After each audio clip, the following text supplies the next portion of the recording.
So, I'm going to bring you guys up to speed. I bought this Shetland 535 for £150, with the full intentions of doing a lot of work to it. It'll be completely renewed, anything that needs it.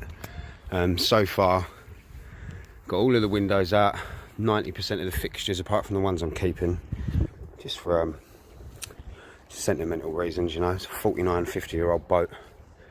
The transom had to come out, so while doing that I've decided to raise the transom full height, build the engine onto a bay or a pod, whatever you guys call it.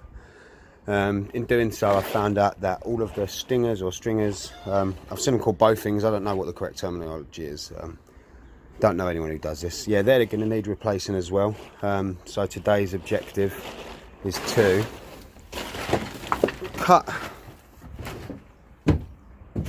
the pocket out for the transom, level these up, with the idea being transom gets dropped in first, full width, and wrapped in, and then the new stingers can butt up against transom. I've got quite a bit of work to do, but there's no leaks in it, I hope. It looks and feels solid enough. This is another one, needs changing. But yeah, I've managed to get all of this done in 2 days. So, pretty confident that I'm going to get the results I want to. So yeah, let's start taking these out and getting ready for the rebuild.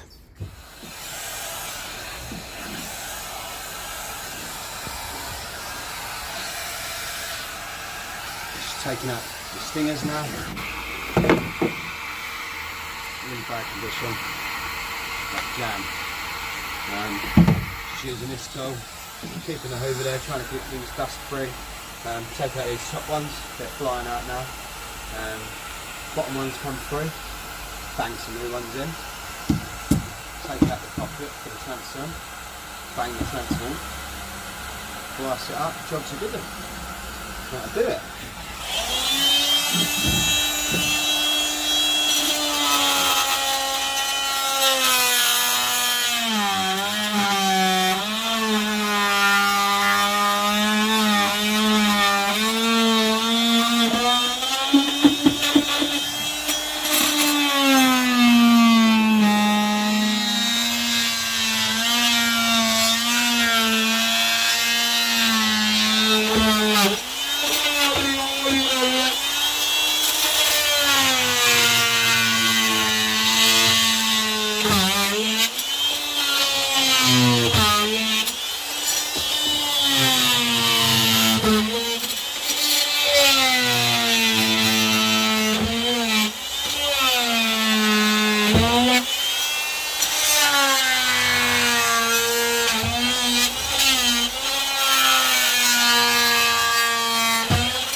Top ones off,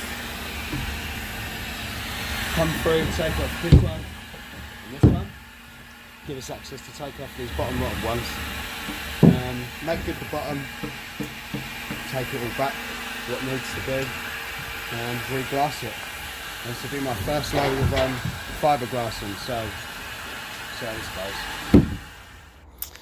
Yeah, yeah, they're flying up. Not even using a lot of blades. The blades are cutting through the fibre pretty good. The only thing I do have trouble with, which doesn't really matter, is the blades don't go through wet wood very well. But then wet wood snaps quite easily anyway. So just sticking a crowbar and a little bit of pressure, pulled that one up, and I'm pretty sure these two will be the same. I'll come through and change that one. Hopefully I won't have to make a cut out of that, as it does continue through to about 6 inches over this side, maybe 8 inches over this side. But I'm hoping the wood's rotten enough to sort of delve into it from there. When it comes to fitting the new one, hopefully I'll get enough angle. I may have to just take up that, you know, to fit my new one in without having to cut the whole thing apart. But yeah, going well.